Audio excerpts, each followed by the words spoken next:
क्या अभी अपने सपनों का घर बनवाने जा रहे हैं? रुकिए, अगर एक आम इंसान को घर बनाने का स्टेप बाय स्टेप प्रोसेस पहले से पता नहीं होता तो आगे चलकर लाखों पैसों का नुकसान हो सकता है और काम की क्वालिटी भी खराब हो सकती है। नमस्कार दोस्तों, आज के इस वीडियो में हम जानेंगे घर बनाने के कंप्लीट कंस्ट्रक्शन प्रोसेस।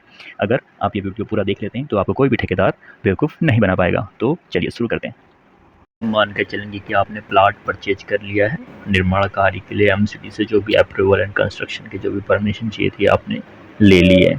सबसे पहला स्टेप है ये डिसाइड करना कि आपको कौन से टाइप का स्ट्रक्चर बनाना है या कौन से टाइप का घर बनाना है। लोड बेरिंग टाइप का स्ट्रक्चर बनाना है या आरसीसी फ्रेम स्ट्रक्चर बनाना है।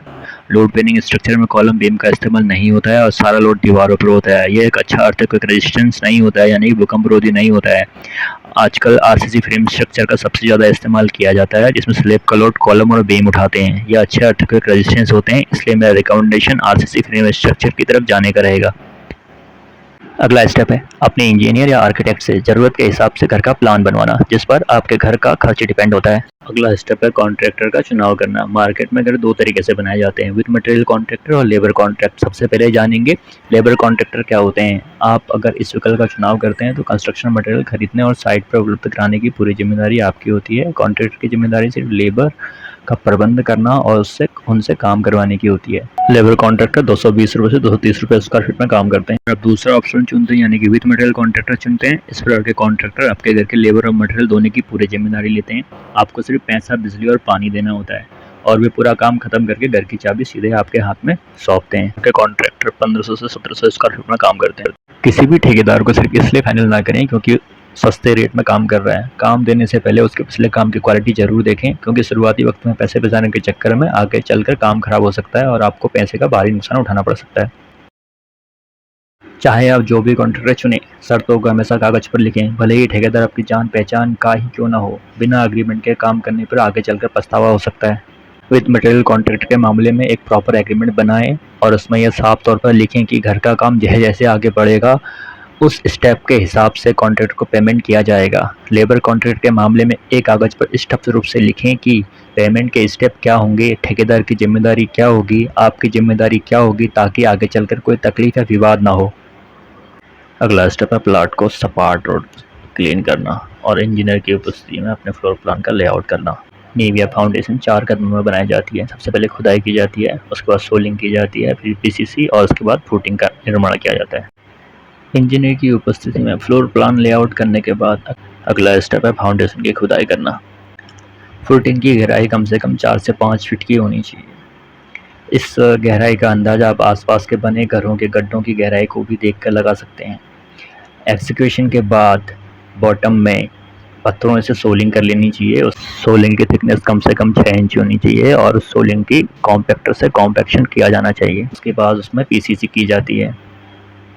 पीसीसी की मोटाई 6 इंच होनी चाहिए और इसमें 1:3:6 प्रोपोर्शन का M20 ग्रेड कंक्रीट का इस्तेमाल होना चाहिए, जो कि एकदम समान लेवल में हो। अगला स्टेप है फुटिंग और कॉलम खड़ा करना। पीसीसी के बाद सेंटर लाइन की मदद से कॉलम की पोजीशन मार्क करें। कॉलम का लंबाई जरूर चेक करें।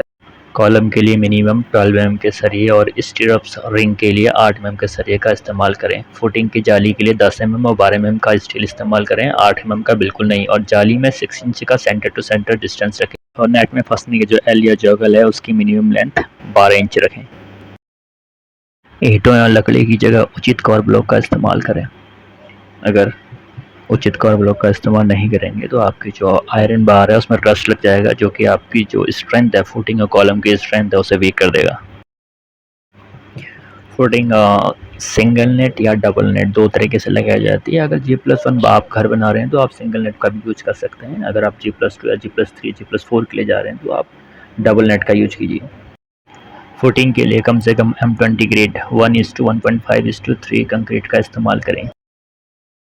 इसमें ज़्यादा पानी ना मिलाएं और कंक्रीट को अच्छे से कॉम्पैक्ट करने के लिए वाइब्रेटर का इस्तेमाल करें। फुटिंग के 10 से 12 दिन तक तराई करें। फुटिंग के गड्ढों में पानी भरें और उसमें सॉइल फिलिंग कर दें। अगला स्टेप है प्लिंथ बीम का। बीम के नीचे ब्रिक वर्क जरूर कंप्लीट करें ताकि मिट्टी धंसने पर फर्श न बैठे। प्लिंथ बीम के बॉटम में 12 mm, टॉप में 10 mm, रिंग के लिए 8 mm का सरिये का इस्तेमाल करें। शटरिंग के लिए प्लाई का इस्तेमाल करें और M20 कंक्रीट डालकर वाइब्रेटर चलाएं। इसे 10 से 14 दिन तक पानी दें। इसके बाद प्लिंथ लेवल के अंदर बैकफिलिंग यानी मिट्टी का भरान करें, भरपूर पानी दें और कॉम्पैक्टर चलाकर ज़मीन को अच्छे से बिठा लें।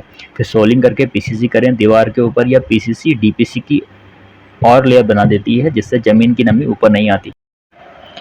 अगला स्टेप है कॉलम कास्टिंग और ब्रिक वर्क। आरसीसी स्ट्रक्चर में पहले कॉलम कास्ट कर लेने चाहिए। कायदे से M20 कंक्रीट के स्टार्टअप बना लें। कॉलम का सेटिंग डायगोनल में प्रॉपर होना चाहिए, अंदर से ऑयल लगा होना चाहिए और सपोर्ट अच्छे से होने चाहिए। कवर ब्लॉक का प्रॉपर यूज होना चाहिए। M20 कंक्रीट और वाइब्रेटर का इस्तेमाल करके लिंटल लेवल यानी 7 फीट हाइट होने तक कॉलम कास्ट कर लें। 10 से 15 दिन तक तराई करें। इसके बाद ड्राइंग के हिसाब से ब्रिक वर्क शुरू करें। सूखी ईंटों का इस्तेमाल ना करें, उन्हें पहले भिगो लें। मसाले का प्रोपोर्शन 1:5 रखें। एक दिन में 3 से 4 फीट से ज़्यादा दीवार ना उठाएं। 4 इंच की दीवार में 3 फीट पर कंक्रीट बेल्ट जरूर दें। 7 फीट हाइट पर दरवाजे और खिड़कियों के ऊपर लिंटल बीम जरूर डालें। ब्रिक वर्क और लिंटल को 10 से 12 दिन तक पानी दें। अगला स्टेप है स्लैब की ढलाई। ब्रिक वर्क स्लैब लेवल तक कंप्लीट होने के बाद शटरिंग वर्क स्टार्ट कीजिए। स्लैब की मोटाई कम से कम 5 इंच रखें और 3 महीने से पुराने सीमेंट का इस्तेमाल ना करें। स्लैब के लिए M20 ग्रेड कंक्रीट और कम से कम 10 mm का स्टील और 20 mm की कवरिंग का इस्तेमाल करें। ढलाई शुरू करने से पहले कंसीडर इलेक्ट्रिक वर्क यानी पाइप और फैन पॉइंट अच्छे से चेक करें। स्लैब पर बॉन्डिंग करके 14 से 15 दिन तक क्योरिंग दें, पानी दें और 14 दिन से पहले शटरिंग ना खोलें। अगला स्टेप है प्लास्टरिंग, प्लम्बिंग और फ्लोरिंग। स्लैब के बाद 3 फीट हाइट की पैरापीट वॉल बनाएं। प्लास्टर से पहले विंडो ग्रिल फिक्स कर लें और कंसील्ड प्लम्बिंग और इलेक्ट्रिकल वर्क कंप्लीट कर लें। प्लास्टरिंग शुरू करने से पहले कॉलम और दीवार के जॉइंट्स और इलेक्ट्रिकल पाइप पर चिकन मैश जरूर लगाएं। प्लास्टर की थिकनेस सीलिंग के लिए 6 mm और इंटरनल के लिए 12 mm और बाहरी दीवार के लिए 18 mm रखें, जिसका मोटार रेशियो 1:4 या 1:6 होना चाहिए। प्लास्टर के बाद विंडो और डोर फ्रेम फिक्स करें और फ्लोरिंग का काम कंप्लीट करें। अगला स्टेप है एसिड वॉश और फिनिशिंग। दरवाजे और स्टेनलेस स्टील की रैलिंग लगवाने से पहले फर्श का हार्ड एसिड से वॉश करवा लें ताकि स्टील की चीज़ें काली ना पड़ें। एसिड वॉश के बाद डोर, एसेस की रेलिंग और टैप्स फिक्स करें। दरवाजे फिक्स होने के बाद वायरिंग, बटन और स्लाइडिंग विंडो का काम करें ताकि सिक्योरिटी रहे, चोरी होने का डर ना हो। सबसे आखिर में दीवारों पर प्राइमर, 2 कोट पुट्टी और ब्रांडेड पेंट इस्तेमाल करें जिससे आपका घर एकदम चकाचक दिखने लगेगा। एट लास्ट इस तरह से स्टेप बाय स्टेप आप प्रॉपर तरीके से अपने घर का काम कंप्लीट कर सकते हो। जब भी आप घर बनवाने वाले हों या कोई दिक्कत आती है तो VR innovation and construction channel पर आपको आपके हर एक चीज़ का जवाब मिल जाएगा। अगर आपके कोई सवाल हैं तो कमेंट बॉक्स में कमेंट करें। वीडियो इन्फॉर्मेटिव लगा हो तो लाइक करें, सब्सक्राइब करें।